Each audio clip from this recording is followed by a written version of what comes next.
လောက်ထားတဲ့သူတွေเนาะတော့900စင်းထဲမှာကိုပါတယ်ဆိုရင်ထုတ်ခွင့်ရပြီเนาะအဲ့တော့ဘယ်လိုမျိုးထုတ်ခွင့်ရမရစစ်နိုင်လဲဆိုတော့ကျွန်တော်ပေးထားတဲ့ဒီတော့900စင်းထဲမှာကိုယ့်ရဲ့ Gmail အရှိစလုံး၄လုံးရယ်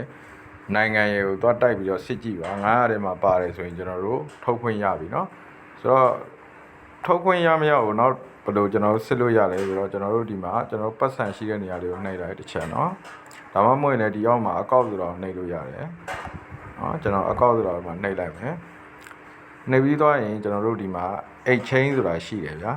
နော် exchange ဆိုတာကိုတစ်ချက်နှိပ်ပါ exchange ကိုနှိပ်လိုက်ပါကျွန်တော်ထွက်သွားတာ exchange ကိုနှိပ်လိုက်လို့ကျွန်တော်တို့တော့900ထဲမှာပါတယ်နော်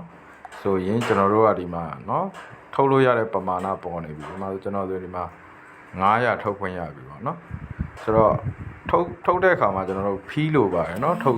ထုတ်တဲ့အခါထုတ်ခပါเนาะဖီးကြေးလိုတယ်ဖီးကြေးရတော့ဒီမှာ$2ဖြစ်ပါတယ်เนาะဆိုတော့ကျွန်တော်ဖီးကြေးဝယ်ဖို့ဆိုရင်တော့ဒီမှာကျွန်တော်ရဲ့တငယ်ချင်းမှာကျွန်တော်မိတ်ဆွေเนาะစိတ်ချရတဲ့သူเนาะကို strain ရှိပါတယ်ကို strain ဒီမှာအားပေးလို့ရတယ်เนาะဆိုတော့ဈေးလည်းမနေဘူးကျွန်တော်တို့ပြန်ပြီးတော့ရောင်းတဲ့အခါမှာလည်းကို strain ဒီမှာသွားရောင်းလို့ရပြီเนาะ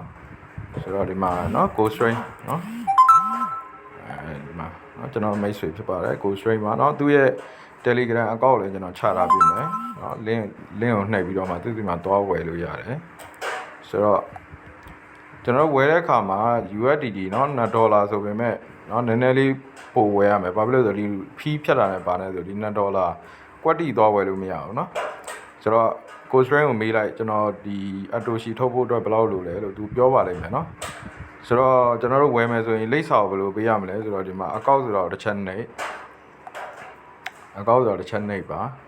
နှိပ်ပြီးရင်ကျွန်တော်တို့ဒီမှာထုတ်ဖို့အတွက်ကို TRC 20ဝယ်လို့ရတယ် ERC 20နဲ့ဝယ်လို့ရတယ်ကျွန်တော်ကတော့ဒီ ERC 20နဲ့ကျွန်တော်ဝယ်မှာဖြစ်ပါတယ်เนาะဆိုတော့ဒီမှာ deposit ဆိုတော့နှိပ်မယ်နော်နှိပ်ပြီးွားရင်နော်ဒီ address ကိုသေချာကူးရမယ်နော်မှားလို့မရဘူးနော်ဒီမှာနော်ဒီ copy address ဆိုတာလေးကိုနှိပ်နော်ဒီလိပ်စာလေးကိုနှိပ်ပြီးွားရင်ကို string ကိုနော်